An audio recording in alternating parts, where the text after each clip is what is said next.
Okay, guys, good morning.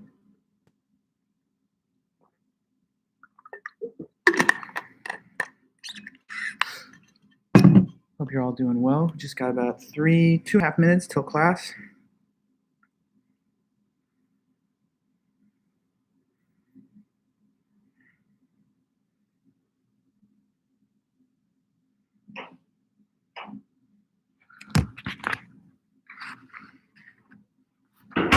Hello. Hi. Hey.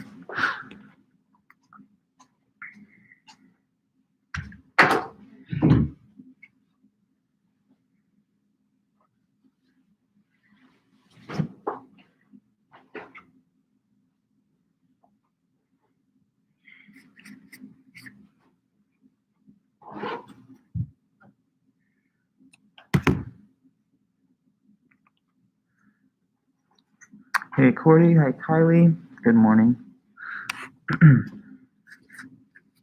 Sebastian, what's up?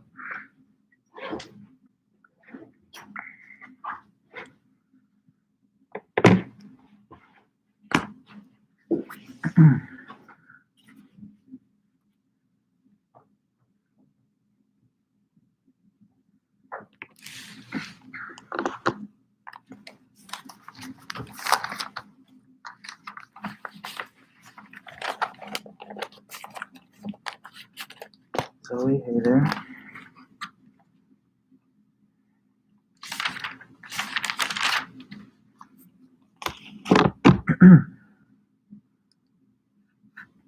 Just another moment here.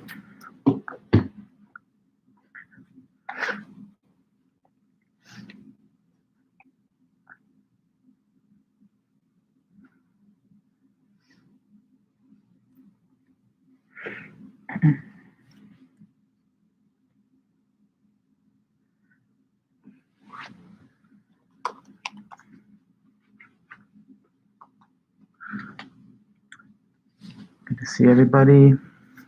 Claire, Sydney, all the rest.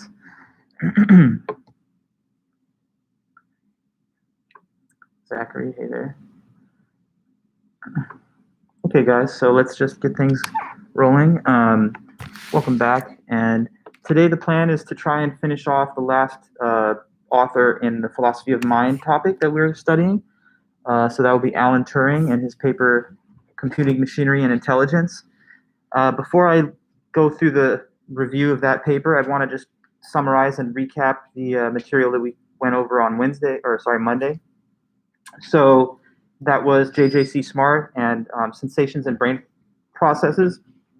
And as you guys know, the current subject is philosophy of mind, which has to do with consciousness and what is the nature of it. Is it physical, or is it something that is not physical? Is it just the brain and that's it? Or is there such a thing as a soul or something that's not physical that's bound up with your consciousness that could, in fact, survive the annihilation of the body? Dualism says that there's mind and body and that they're not the same.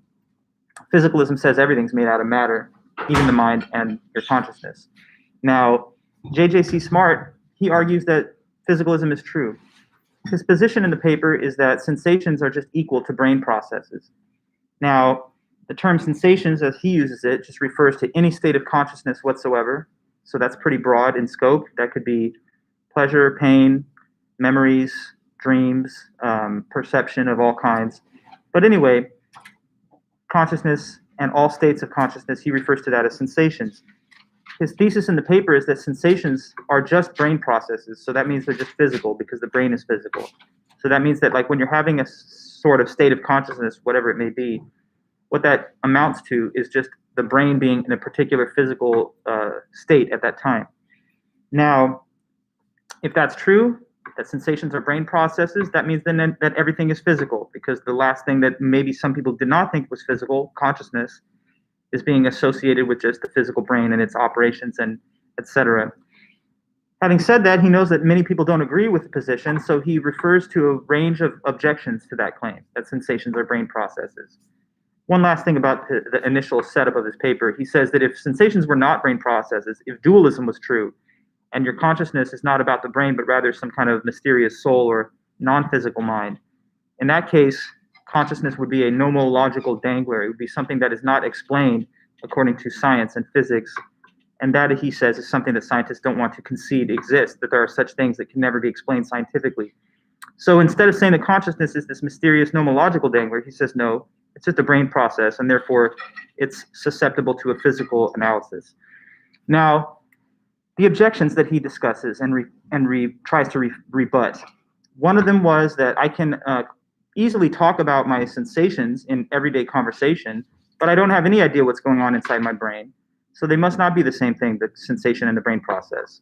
His response to that was, just because you can have two different words or labels for something does not necessarily mean that there have to be two different things. So there could be two words for a common object, even if they look like they're distinct concepts.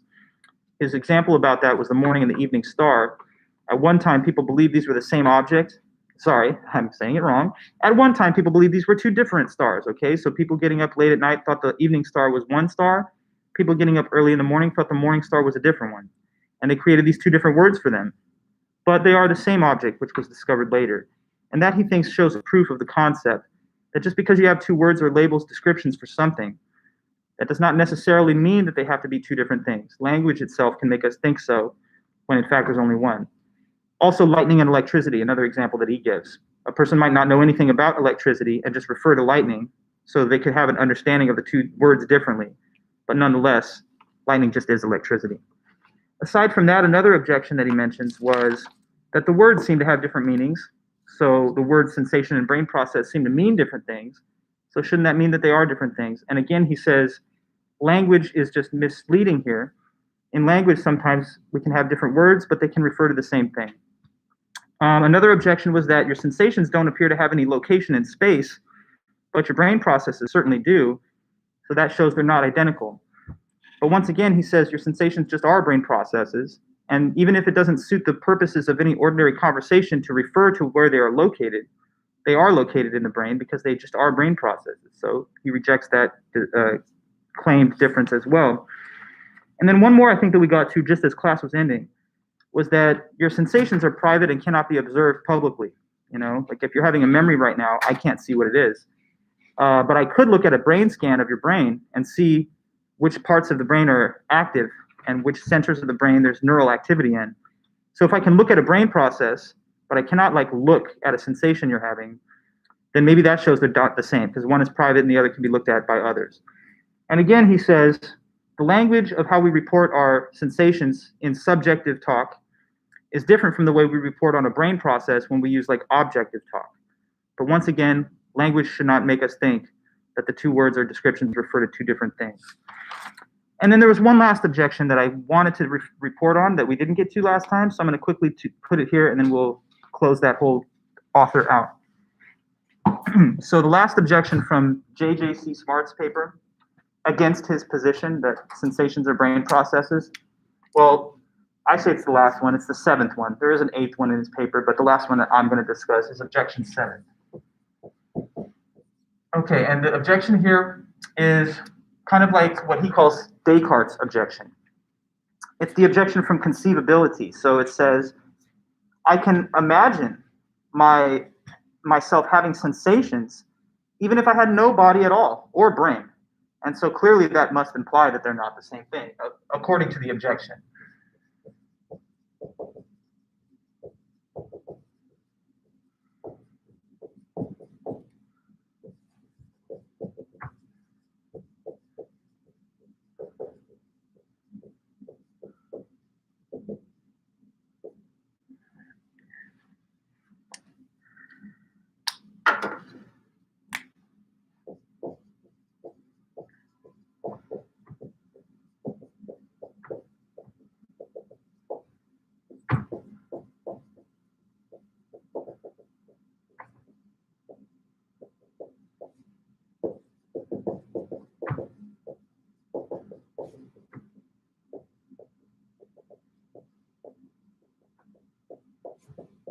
Okay, and we'll also discuss his reply to that.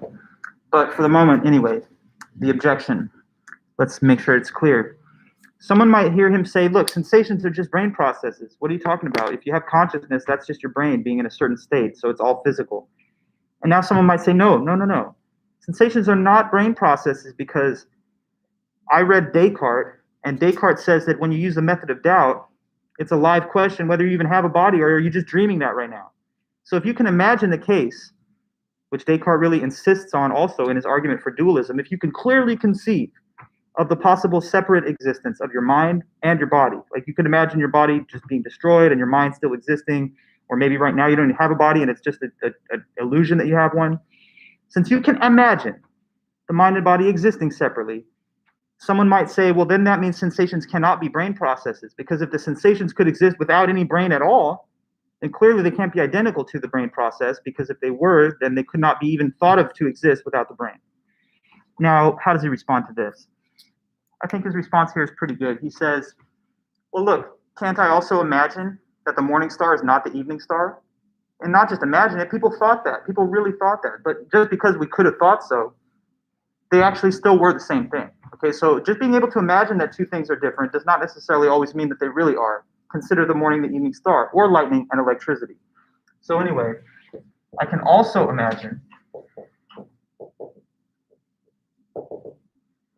that the morning star is not the evening star.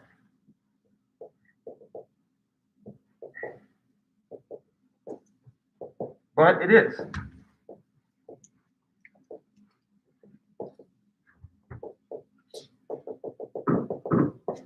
Okay, so there you go.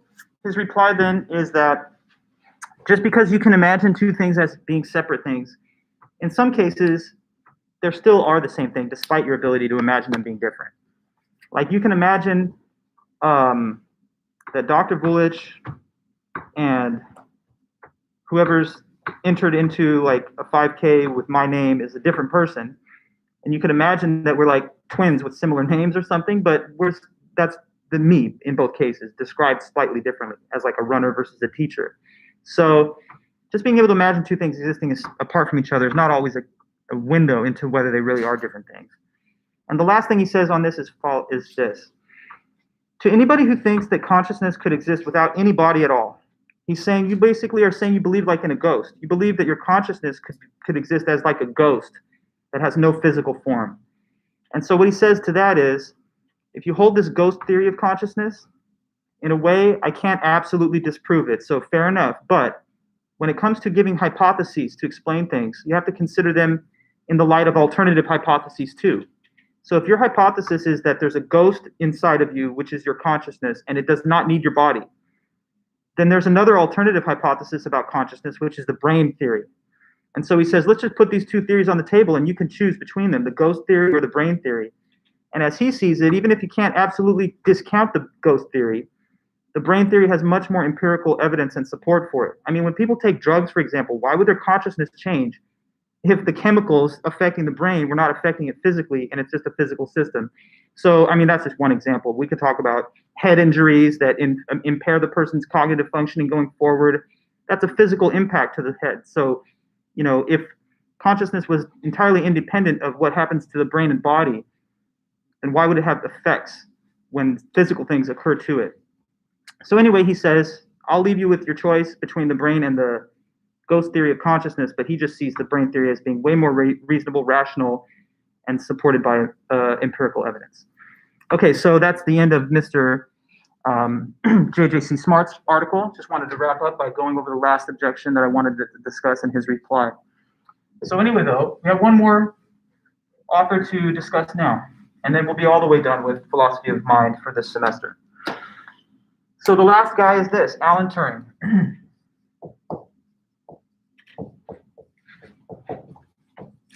Alan Turing, very important person, maybe in a way not, I think, as famous and well-known as he ought to be, but he lived from 1912 until 1954. And in 1950, he wrote the paper we're going to now discuss. It's called Computing Machinery and Intelligence.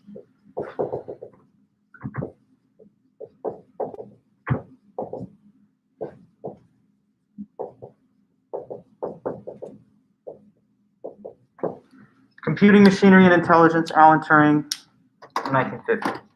So first I want to tell you a little bit about the biography of this guy, Alan Turing. Like I say, I think he should be more well-known perhaps than he is, but perhaps that's a little bit changed since there was a movie made about him not too long ago. Okay, so what did he do? He created the digital computer. So we're talking about like the forefather, the inventor basically of the digital computer. Now, how revolutionary is that? All of us are using computers every day, all the time, right now even. And when you just think about how much the computer has changed the world, we run satellites, defense systems, telecommunications, social media, commerce, and everything that we do utilizing computers. It's obviously changed the world a lot, and we're living in a way different world today in the year 2021 than, let's say, people in 1821 because of these computers and the way that they've streamlined human life. So anyway, I mean, because of his contribution, that's a major deal, and I think that's important. But he also, so there was a film made about him not too long ago. In fact, it was an Oscar-winning Best Actor performance by Benedict Cumberbatch, and he depicted Alan Turing in the movie The Imitation Game. I don't know if any of you guys have heard about that or if you know about that, but that doesn't focus as much on his work in computing languages and computer science, but more his work as a code breaker for the Allies when we were fighting against the Nazis in World War II. So since he was so good at like early computer programming, he was also good at doing cryptography, and that meant that he was able to decode encrypted messages that were being sent around by Nazis and the Axis powers that we were fighting. So he was a British citizen, and he helped us defeat the Nazis in World War II. So that's another part of his legacy that's kind of highlighted in the film. He died kind of young, as you can see, in 1954 when he's only 42 years old. And another part of his biography is that he was gay, and back then in Britain too, there were certain laws against people being out and open with their orientation. And so that was discovered, and he was actually prosecuted and put on trial. They forced him to take a cocktail of drugs, chemical castration. So this cocktail of drugs is supposed to destroy his libido and his sexual drives and stuff. And so he ended up dying from cyanide poisoning. Some people thought maybe it was foul play, but I believe the official ruling was suicide. But, that's the end of his life. But he left behind a great legacy. And this paper from 1950, okay, what's the topic? Well, he, speaking as the creator of the computer, with a certain kind of, I guess, authority and visionary ability to see into like what he thinks is going to happen in the future with computing, he argues in this paper that someday machines will have consciousness, that they'll be thinking like us. So he knows that it's not in 1950 when it's happening, because looking at the computers that they had back then, my goodness, is very primitive even compared to what we have today, obviously. So you'd have like a computer the size of like a garage, and it would have less computing power than like your pocket calculator, certainly, or your phone. But you got to start somewhere. And even at that early stage, he had a kind of visionary prediction that someday in the not too distant future, when computers achieve more computing power and more storage capacity, processing speeds, that we will see a day when there are thinking and conscious machines, like you have seen in certain science fiction films, perhaps, where you're having friendships with these robots, or they're like doing butler work around your house, and you have friendly conversations with them, or you have relationships with them, like the movie Her. So he thinks that that's a future possibility, and that it just hasn't happened yet because of the relative infancy stages of the technology that we're still in. But let's try and understand this argument in more depth. I'm just setting up for you the kind of background on it, but now I want to go through all the details. I'm just opening my notes to the right part.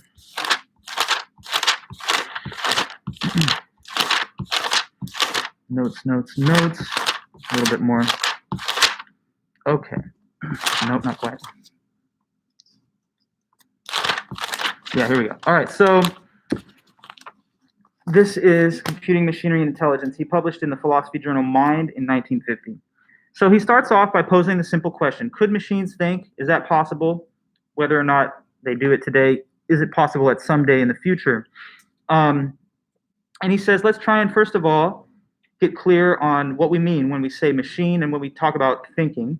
He says we shouldn't just defer to the common man or woman's, everyday notion of it, but let's have something more precise.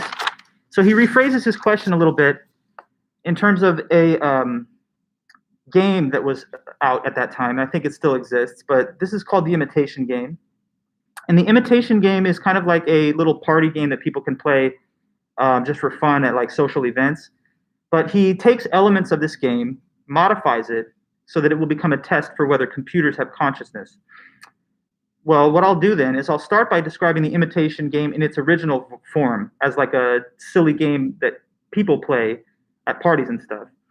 But after I explain that version of it, I'll switch into the real version that matters for Turing, which is how to use it as a test for whether computers or machines could think. Okay, so let's talk about the imitation game.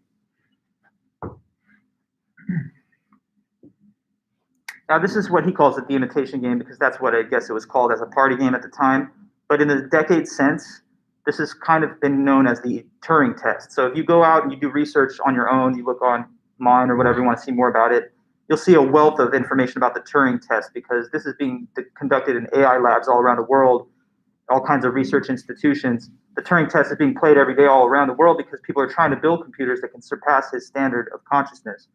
There's actually a competition every year where the most advanced chatbots and computers that can simulate human conversation compete to see which ones can pass the test. Just so you know this fact, it's like kind of interesting. The best one that's won the prize for several years now is Mitsuku. And you can talk to Mitsuku. There's an app you can download. It's almost creepy and eerie because it's a very human-like conversation. I've taught this class for so many years, and Mitsuku keeps winning. And every year, she keeps getting updated a little bit more. So it's getting very, very realistic, and it's very strange. Yeah, the Loebner Prize. That's right, Cordy. The Loebner Prize is awarded for the best chatbot that simulates human-style conversation and interaction. Mitsuku would be the one. Talk to her. It's kind of weird. But I used to do the imitation game in class. But first, let me explain what it is. Question. No, it's like a humanoid-looking avatar that you talk to by typing in questions, and the questions get answered by the avatar, the AI, and it's like very realistic. There's one. I forgot the name of it. Genie. Mm-hmm. And you know what I'm talking about. It's actually pretty cool. I like Dash is what you're talking about. Yeah. They're getting better and better. What is it? Oh my god, yeah, I think that's it. So you guys know another one too. Well, let me just go over the human version imitation game, and then we'll develop it a little bit more from there. So the imitation game.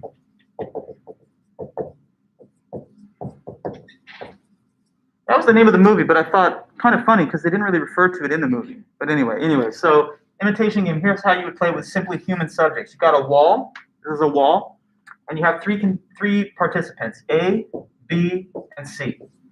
Now C is on this side of the wall, and they're the interrogator. They can be of either gender, but let's just say this is a male subject in the role of the interrogator, C. The other two people on the reverse side of the wall, on the opposite side of the wall, there's one man and one woman. I'm trying to just use like the bathroom symbols or whatever. Obviously, women don't have to have long hair, nor do men have to have short hair, but stereotype, we'll go with it. So here's how the imitation game will be played. So the interrogator has a goal in the game. He's trying to win. And how does he win? Well, he gets to interview the two subjects that are on this other side of the wall for like a set span of time. Say it's 5 minutes for each. And all he knows is that he's interviewing subject A and then subject B. He can ask any questions that he wants. And what he's trying to determine is this. He knows that one of them is a male and one is a female, but he does not know which one is which. So he tries to figure that out by means of getting questions answered that he's asking. Now, A is a man, B is a woman.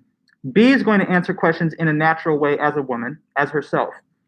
A, though, is going to try and trick C. He's going to try and cause C to get the wrong answer. So what counts as a win for Mr. C is if he correctly identifies post-interview who is a male and who is a female. So if he says A was a man and B was a woman, he wins the game. But what's a loss is if he misidentifies and he thought that A was the woman and B was the man. Now, as I said to you, A is trying to trick the interrogator here into giving the wrong identification. So can you guys follow me on this? Here's a question. If Mr. C is asking A some questions, then in order to deceive C and trick him, A will try to give answers that he thinks would be the type of answers that who would give? A woman, right? So he's going to try to give like characteristically feminine answers, like gender heteronormative feminine answers, whatever, to the question. So if C asks A, what is your favorite movie or something? then A would probably not want to be like, oh, Fast and Furious, something hyper masculine, but a feminine genre of film, I don't know, romantic comedy, Notebook or something. I'm not saying that that's what women all like, but since he's trying to appear to be a woman and to trick C, he's going to try and give the most, woman-like answers he could to any question he gets. So anyway, if you followed me then, we know what counts as a win for C and what counts as a loss. Correct identification, win. Incorrect identification, loss. Here, another follow-up for you. To make sure this game is not too easy, how do you think it is that the questions will be submitted and the answers submitted? In what method or format? Correct, yes. So they're written or typed text-based. So that makes sure that you can't just hear the voice, right? If you could just hear a higher toned feminine pitch voice, then that would give it away. So making sure you don't hear the voices and that these are written back and forth, that guarantees that you're only looking at the content of the answers rather than like the obvious tone of voice. Now, why is the wall there? That's also obvious, isn't it? Yes, correct. They're written. Yes, I got you. Why is the wall there? That's perhaps even more obvious, because if there's no wall, you can simply see the individual and see which one you're talking to. So concealing them behind the wall and making sure the answers and questions are submitted in written form, now he has a game to play where there's a little bit of a challenge. Okay, so how does this get converted into a test for whether machines have consciousness? Well, we just have to change a couple of little pieces of the test. So here's how the game gets modified. Let's take out one of the human subjects, okay, and replace them with, what do you think? A robot, a machine, yeah. So I'll draw what I can as something that looks sort of like a computer. And now these are the two subjects on the other side of the wall. C is the interrogator. And the goal of C is to not figure out who's the male and who's the female, but in this case, just to figure out who is the what and who's the what. Robot versus human being. He knows that one is a robot, he knows one's a human, he just doesn't know which one until he starts asking questions. So you guys, if you're playing this imitation game, Turing test, and you're the interrogator, tell me what kind of questions you would ask to these two fellows, or people, or things, whatever, to try and determine which one was a computer. So if you're interviewing, you're going to try and ask a question that you think would be revealing as to whether the person giving the answer or the thing giving the answer is a human or not, or a computer. So what kind of questions do you think you might ask? If they were food, there's really basic answer. Like they say like a cheeseburger. Mm-hmm. Kind of give it away. Okay, so you're thinking like if the question's response is a little bit too general and not specific enough. But is it really just about favorite food? I mean, they could probably, like, if it's a computer program, think about something reasonable to say. But I see what you mean. Cordy, you say here in the chat, a joke perhaps. Well, a joke is not necessarily a question, but I guess you're thinking like try and see if it had a sense of humor. Here you following up. Something that involves a complex understanding of language. Okay, I see what you mean. Olga, yeah? Could be a question that has to do with senses. Sure, I guess. Like what? Like, do you like the smell of grass? Oh, okay, yeah. Like, what is your favorite color, or like what's your favorite smell, Yeah. type of thing? Yeah. If smell like? there you go. You could ask questions about emotional life. You could be like, tell me about some of your biggest fears, or when was the time that you felt anxiety, or can you tell me what have you been in love? Like, what was that like? Stuff like this. Things that you think that it would take a human subject to really give an answer to, and a computer without real experience, without real emotion, you'd think it would give like a more mechanical type answer, or none at all, right? So you try to sort of figure it out by means of the questions. Now, here's what Mr. Alan Turing thinks.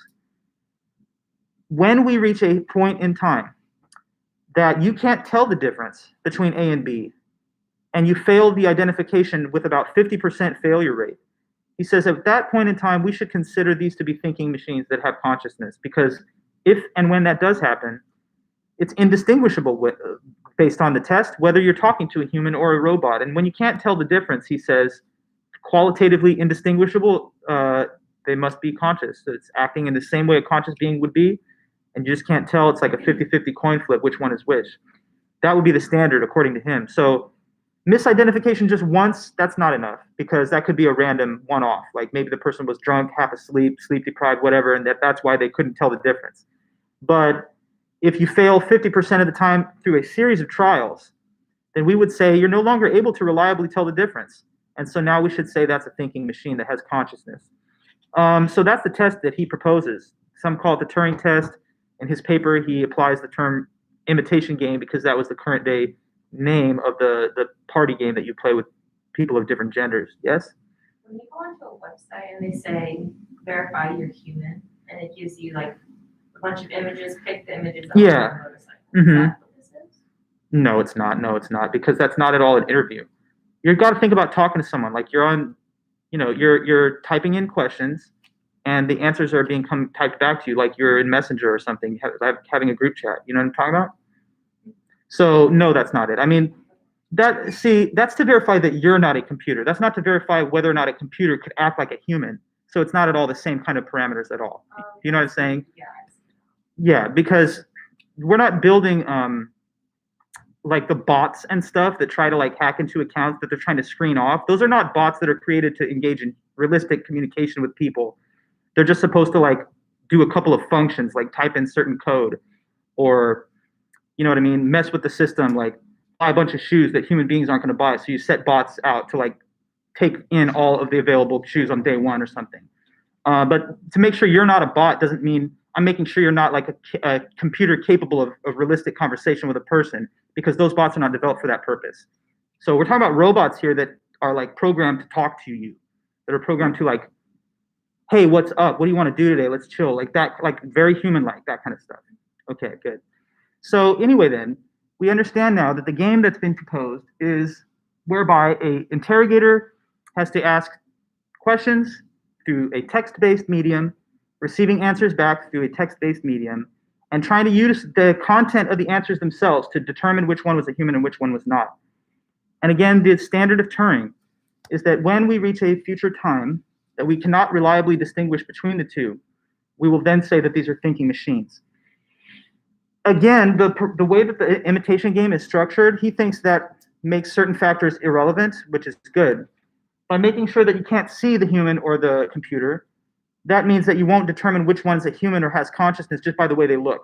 Because obviously a human being has a characteristic look, and a machine's going to look like metallic and robotic. But that shouldn't matter, should it, to whether it has consciousness, because the appearance of something isn't necessarily an indicator of whether it's thinking. Also, making sure that the questions are submitted and received in a text-based way instead of through voice.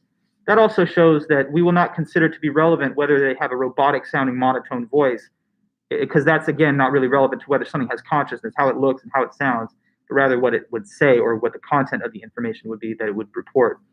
Okay, so next thing that Turing says is kind of also, I think, interesting. He says, which machines will be used in the game? Like, what machines will we use?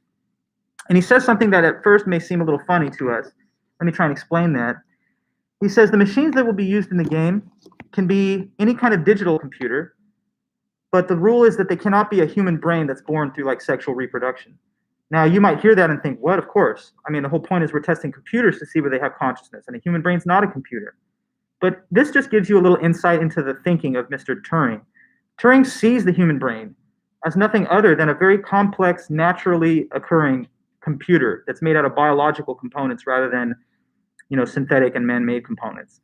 So that's, I don't know if it's like him trying to be a little cute, but he says, the machines used in this game could be machines of any kind as long as they're not human brains. So anyway, digital computers are going to be the things in the role of B. That's basically all he's saying there. Even though, again, to make it clear, he thinks of the human brain itself as kind of like a natural computer. Okay, so the next thing he discusses is how the digital computer has certain similarities that it bears to the human computer, which is his term. The human computer, in other words, is the human brain. So what is the human computer like, and how is it parallel in certain ways to the so-called digital computer? Let's hear it from the creator of the computer. So the human computer, he says, has three major functions, or three main elements.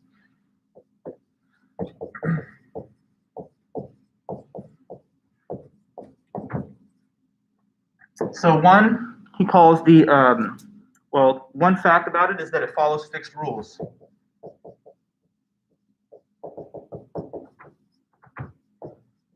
All right. Another aspect of the human computer is that, the way he puts it is that the rules and information are contained in a so-called book. It's a metaphor, but I'll explain in a moment. The rules/info are contained in a, scare quotes, quote-unquote, book. sure that's legible. And then the third fact about the human computer, he puts it this way, that the book has infinite paper. This quote-unquote book, metaphor, has infinite quote-unquote paper. Okay, so now I will explain these 3 points. First of all, the human computer, the brain. What he says is that it follows fixed rules. And so the way that's to be understood is that everything that you ever do, even when you don't necessarily think about it like this, they do follow rules. Okay, for me to speak to you right now, which I'm doing, I have to speak according to given rules of the grammar and the vocabulary of the English language. If I just start speaking in tongues or something, then there would be no rules, but I would not be doing anything coherent or rational. For me to write these words up here on the board, I also have to do that according to the rules specified in the spelling and linguistic construction of sentences. For me to play a guitar, turn on a computer, put on my clothes, walk, put right foot in front of left foot, drive a car, or anything that you ever do, ride a bike, that's something that does follow some kind of rule-bound structure that could even be described in some type of step-by-step instruction manual, even though we do it automatically after a while. But when we start, we do have to learn those things. So everything that you do follows some set of ordained rules, unless you devolve into like insanity and start doing things that no one can understand that have no kind of rational basis. But for the most part, we operate according to a given set of rules, even when we're doing it automatically unconsciously, okay? There's a rule-governed structure to each thing. Even if you're typing something right now or taking notes, you're not just writing scribbles or whatever, or if you are, that's kind of strange. But if you're taking real notes, of course it follows rules according to which we spell and write. Okay, so everything a human brain does follows fixed rules. Number 2, all these rules and information, like how do you retain the information about how to walk or how to type or write or spell or speak? Well, because it's contained in the mind somehow. And he uses the metaphor of a book. Now, why use the metaphor of book? Because it's 1950 when he wrote this, right? If it was 2021 today, maybe he would have said, the human brain, it has a big hard drive of storage, and it can contain all these files and data.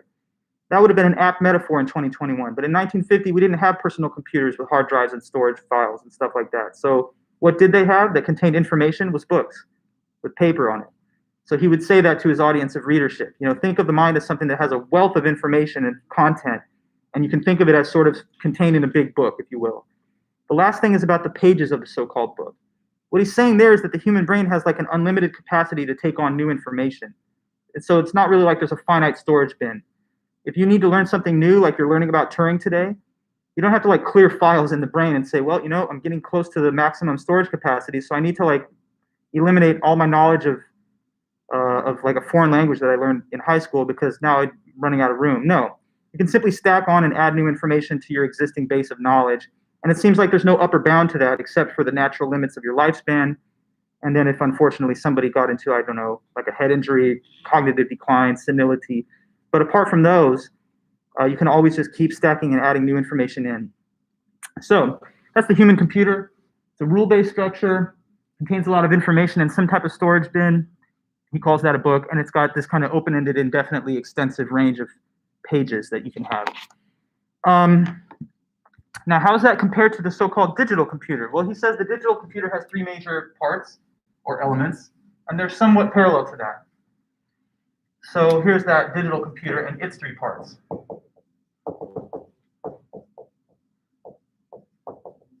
So the digital computer also, he says, has a store of information, like the hard drive that stores all the files, applications, and data in your computer. Okay, so that's kind of like the so-called book metaphor that he applies to the mind or the brain. The digital computer also has a store of info. And the digital computer has an executive unit, which today we might call the CPU, the central processing unit, processor.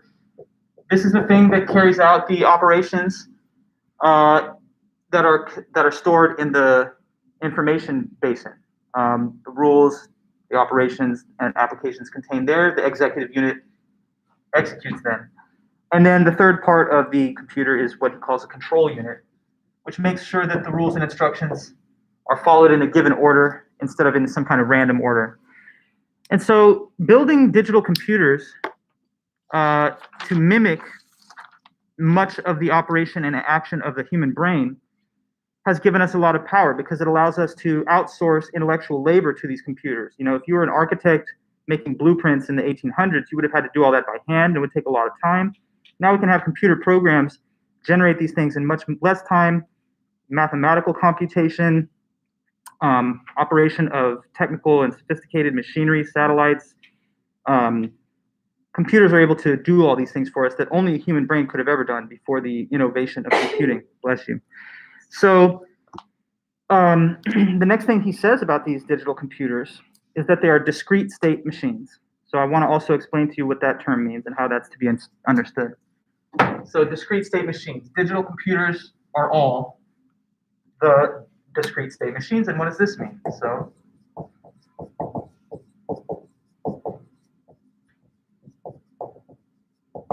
So a discrete state machine is a system that is in one definite state at a given time, and that state is a function of its prior state plus an input signal. So here I'll write that.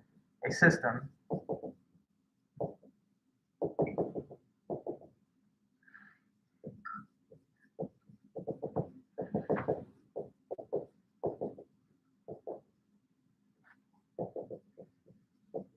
So it says, a system that is in one definite state at a given time, with each new state being a function of two things. So determined by the previous or prior state plus an input signal. Okay, now I'll give you a clear example here. Discrete state machine. A system that's in one specific state at a given time, and each state of the machine is based on two factors, what the prior state was and whatever input signal you applied to it was. So here's the example I'll give you.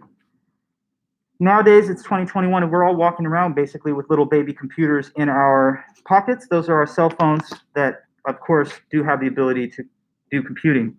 So here's an example using my own phone, which is like a Samsung Ultra S21 Plus, whatever. So right now you can see it's off, okay? But now you see the lock screen.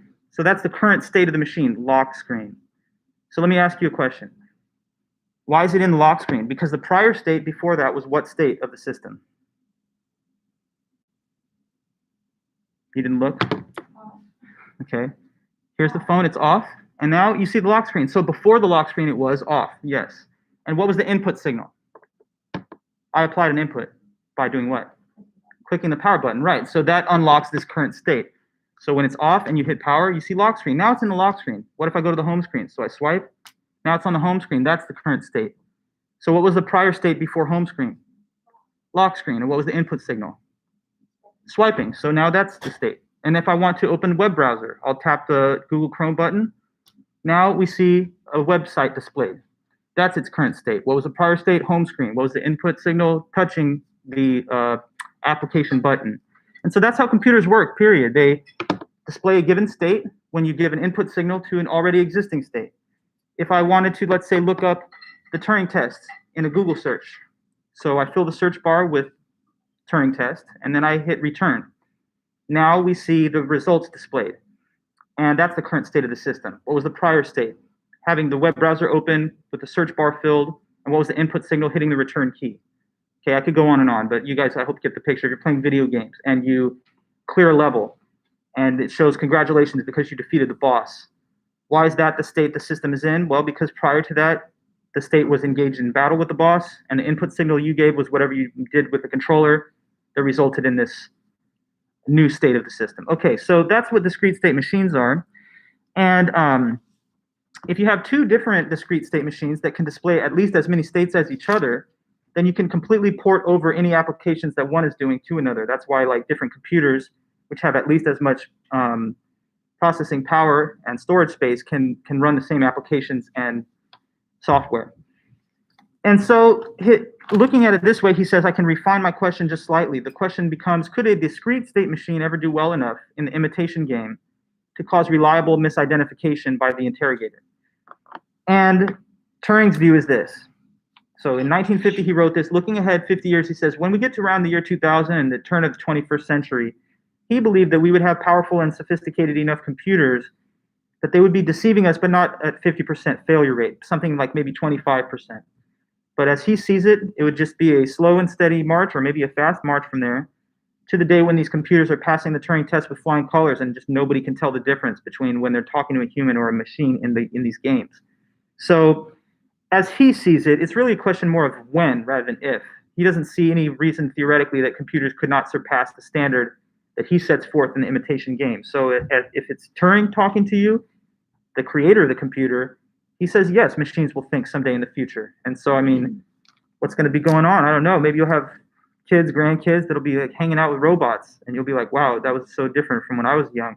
But anyway, is this really possible, though? There are objections, guys, and you should know that always there's objections. So some people will hear Turing's position and that this is what it takes for a computer to have consciousness to pass the Turing test. But some would say, no, I don't agree that that's even showing consciousness. So what about objections? Turing talks about some of the critics and the objections, and so we'll do it too.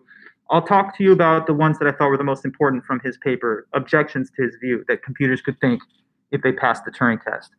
So let's talk about at least a few. If we can't finish all of them, then we'll just finish them up with the first few minutes on Friday. But anyway, objections to his position here.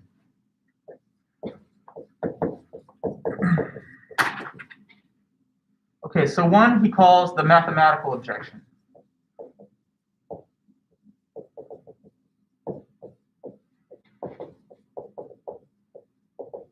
Okay, so the mathematical objection says, for certain technical reasons, there are some questions that a computer would never be able to answer.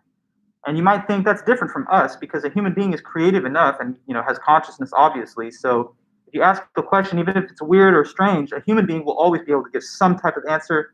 So that shows they're not really conscious, these machines. There's technical limits on what kind of questions that they could answer. So here I'll put that in writing. For technical reasons,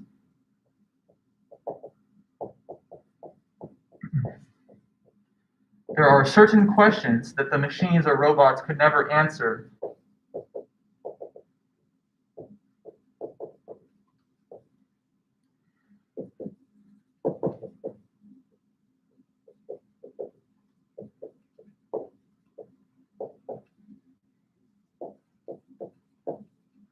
Unlike us.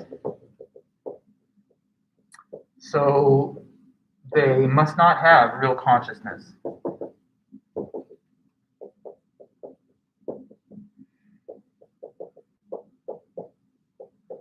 Okay, so let me explain first of all the point of the objection, and then I'll tell you how he replies, because he tries to reply to all of the objections.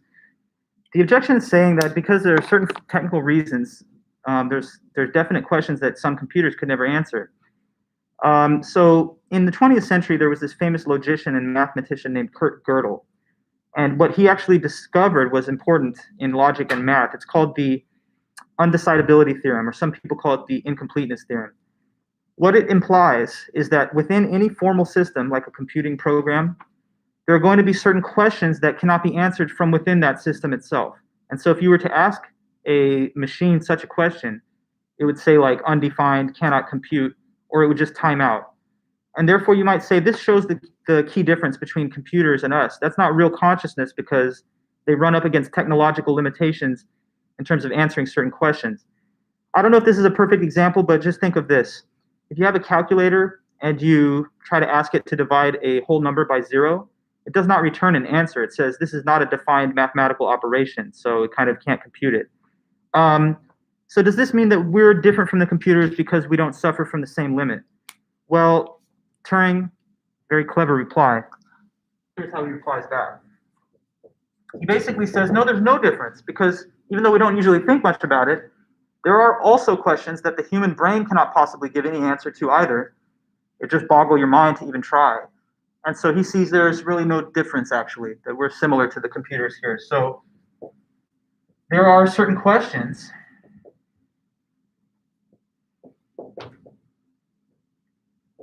that we are not able to answer either.